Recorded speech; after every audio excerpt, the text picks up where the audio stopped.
परिबा चाष करी गंजाम जिला ओडिशा रे प्रथम स्थान अधिकार करिछि। आउ ए जिल्लार सोरडा अंचल अन्यतम। ଏହି ଅଞ୍ଚଳରେ 80% ଲୋକ ପନିପରିବା ଚାଷ କରିଥାନ୍ତି।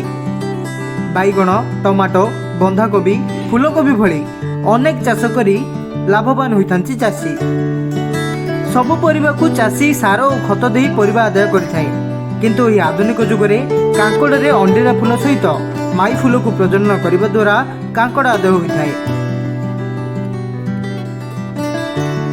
सोरडा ଅଞ୍ଚଳରେ ବହୁ ପରିବାର ପରିବା ଚାଷ କରି ବେଶ ଲାଭବାନ ହୋଇଥାନ୍ତି।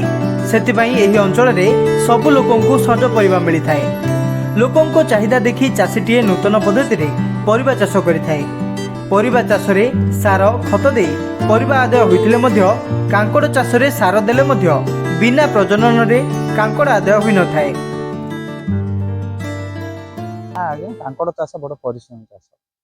କାଙ୍କଡ଼ ଚାଷ ଖରା ବେଶୀ ହେଲେ ହବନି, ବର୍ଷା ବେଶୀ ହେଲେ ହବନି। ଇଏ କାକିରି ଚାଷ। ସକାଳୁ ବେଳ ନ ବାହାରିଲା ପୂର୍ବରୁ ଆସିବ, ଅଣ୍ଡରା ଫୁଲ ତୋଳିକିରି ଟାଙ୍ଗୁଡ଼ାରେ ହଉ ନହେଲେ ବାଲ୍ଟିରେ ହଉ ରଖିବ, ଘୋଡ଼େଇକିରି ଯିବ। 8 ଘଣ୍ଟ 7 ଘଣ୍ଟ ହେଲେ ଏ ଫୁଲର କେଶର ଆସିବ। ଅଣ୍ଡରା ଫୁଲର କେଶର ଆସିଲେ ଟାଙ୍ଗୁଡ଼ାରେ ହଉ ନହେଲେ ବାଲ୍ଟିରେ ହଉ ଧରିକିରି ପଦର ସାରା ବୁଲି ବୁଲିକିରି ଏ ମାଇ ଫୁଲକୁ ଅଣ୍ଡରା ଫୁଲ ମେଳ ଦିଆହବ। ଆ କେଶର ନେଇକିରି ତାହିଁରେ ମେଳ ଦେଲେ ସେ ଜିନିଷଟା ହବ। ଖରା ବେଶୀ ହେଲେ ସେ କେଶରଟା ଝଡ଼ିଯିବ, ସେ ଫଳଟା ବାଙ୍କଡ଼ା ହେଇଯିବ। ବର୍ଷା ଯଦି ବେଶୀ ହେଉଥିବ ଏ କେଶର ସେ କେଶରରେ ଦେଲେ ସେ ଝଡ଼ି ପଡ଼ିବ, ସେ କାଙ୍କଡ଼ ହେଲେ ବାଙ୍କଡ଼ା ହେଇଯିବ, ପାଚିଯିବ, ଫଳ ଆସିବନି। ଆଉ ଯେତେ ଚାଷ ତଳେ ଇଏ ପରିଶ୍ରମୀ ଚାଷ। ଇଏ ଏତିକି ଜିନିଷ ଗୋଟେ ଯେ ଫୁଲ ନ ଶୁଙ୍ଘେଇଲେ ହଉନି। ଆମେ ଏତେ ଚାଷ କରିଛୁ, ଏ ଚାଷ ଫୁଲ ନ ଶୁଙ୍ଘେଇଲେ ହଉନି। ଆଜି ଦେହ ପା ଭଲ ଅସାର ଯଦି ହେଇଗଲା, ଜ୍ୱର ଫର ହେଇଗଲା, ନ ପଦରକୁ ଆସିପାରିଲୁ, ମିଶେଇକିରି ଆକୁ ତାକୁ ଡିଆଁ ବଦଳରେ ମଧ୍ୟ ନଗା ହେଇଥାଉଛି। ହଉନି ଦରକାର, ନହେଲେ ଏ ଖଣ୍ଡ କରିବାକୁ ହବନି। प्रजनन प्रक्रिया केवल पशु पक्षी और मनुष्यों मध्य सीमित थिबा बेले परिबा चाषर केवल कांकड़ चाषरे एभली प्रक्रिया ग्रहण कर जाइथाए। सबु परिबा क्षेत्र में अंडीरा गछ और माई गछ रही थाए, किंतु कांकड़ चाष सबुठारु अन्यतम।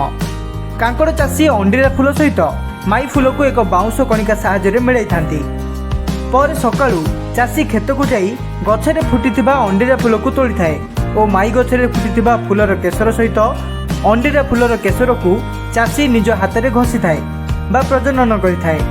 प्रतिदिन चाषी शह शह फूल को एभली प्रजनन करिथांती।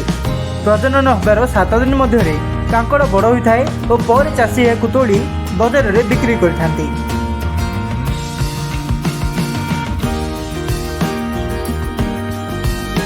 कांकड़ क्षेत्र में अंडीरा और माई गछ गोटे स्थान रही मनुष्यकृत प्रजनन न करने पर्यंत कांकड़ होई न थाए। जो दिन प्रजनन हुए फूल सहित से ही दिन ठार आरंभ हो जाए कांकड़ कषि हृष्ट पृष्ठ होबारे।